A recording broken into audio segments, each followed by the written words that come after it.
Hello श्रोताओं, चलिए फिर धर्मार्ग हो जाए वही लेकर के आई हूँ जो पिछले 1.5 साल से मैं आप तक वीडियो शेयर करती हूँ। ये धर्मार्ग बहुत ही उपयोगी और महत्वपूर्ण होते हैं हमारे शारीरिक और मानसिक स्वास्थ्य के लिए, और इसके अंतर्गत मैं आध्यात्मिक और धार्मिक विचारों से संबंधित ही प्रसंग आप तक प्रेषित करती हूँ। तो चलिए, आज का शीर्षक है समर्पण भाव, और इसको हम तक लाए हैं श्री धनंजय अवस्थी। अवस्थी जी, आपको नमस्कार और लाखों लाखों बार शुक्रिया कि आपकी बात जन जन पहुंचाती हूँ। समर्पण किसी से भी हो सकता है। मीरा ने मेरे तो गिरधर गोपाल दूजों न कोई, बस वो उनको समर्पित ही थी।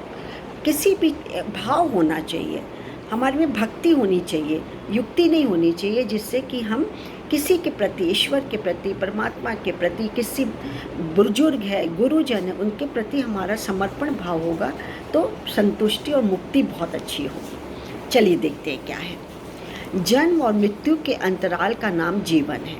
यह जीवन आदमी को बड़े सौभाग्य से मिलता है। आदमी के लिए यह स्वर्णिम अवसर है, पर जीवन पाकर मनुष्य बहक जाता है, जबकि जीवन पाने का सर्वश्रेष्ठ उद्देश्य आवागमन की से मुक्ति पाना। आदमी यहाँ ऐषणाओं की पूर्ति में ऐसा फंस जाता है कि उसे अपना लक्ष्य ही नहीं याद रहता। कोई पुत्र व्यूह में, कोई वित्त के अर्जन में, अनैतिक कार्यों की ओर बढ़ जाता है। जीवन का भयावह पक्ष है लोकेषणा। इन व्योमों के कारण काम, क्रोध, लोभ, अहंकार, मोह से ग्रस्त होकर पुनरपि जनन, पुनरपि मरण की यात्रा करता रहता है। बार बार जन्म होता है, बार बार मरण होता है, इसी चक्र में, आवागमन में फंसा रहता है। इस यात्रा से बचने के उपाय सभी धर्म युगों से देते आए हैं। ऋषि, मुनि, संत, साधन बताते चले आ रहे हैं। परमात्मा को पाने हेतु पहला सोपान समर्पण कहा गया है। बहुत से उदाहरण हैं जिन्होंने समर्पण भाव से शरणागत होकर अपने जीवन को कृतकृत्य कर लिया।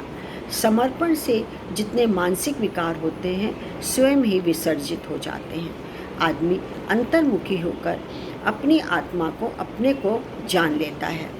जब आत्म साक्षात्कार की मनोदशा साकार होती है, तब आदमी पूर्ण रूप से अपने को परम चेतना परमात्मा को अर्पित कर देता है। समर्पण भाव से परमात्मा का मिलन संभव है।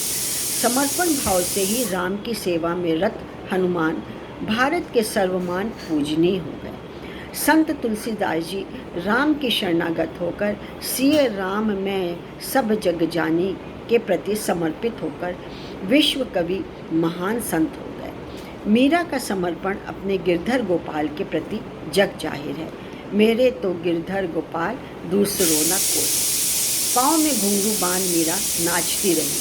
अतः जन्म मरण से मुक्त होने का सरल उपाय है अपने ईश्वर की शरण में समर्पित हो जाना। परमात्मा को भक्ति से पाया जा सकता है, किसी चालाकी, किसी युक्ति से नहीं।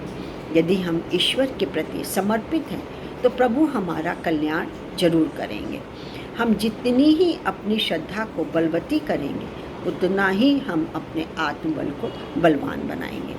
हमारी श्रद्धा जितनी ही सजल होगी, हम अपने लक्ष्य के उतने ही निकट होंगे। चाहे वो प्रभु मिलन की बात हो या किसी आत्मीय जन को पाने का सुख हो। किसी के प्रति असीम आदर का प्रतीक है श्रद्धा, जिसमें समर्पण भी समाहित है। तो ऐसे छोटे छोटे प्रसंग या धार्मिक विचार जो होते हैं, ये हमको धर्म मार्ग के माध्यम से ही मिलते हैं। और एक बार यदि धर्म का मार्ग अपना दिया, सच मानिए, आप कभी भी डगमगाएंगे नहीं, आप उसको छोड़ेंगे ही नहीं, और अच्छे कर्म करते करते आप उसी की राह पर चलेंगे।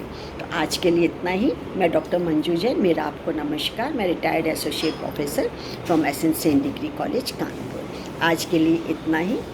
Bye and thank you.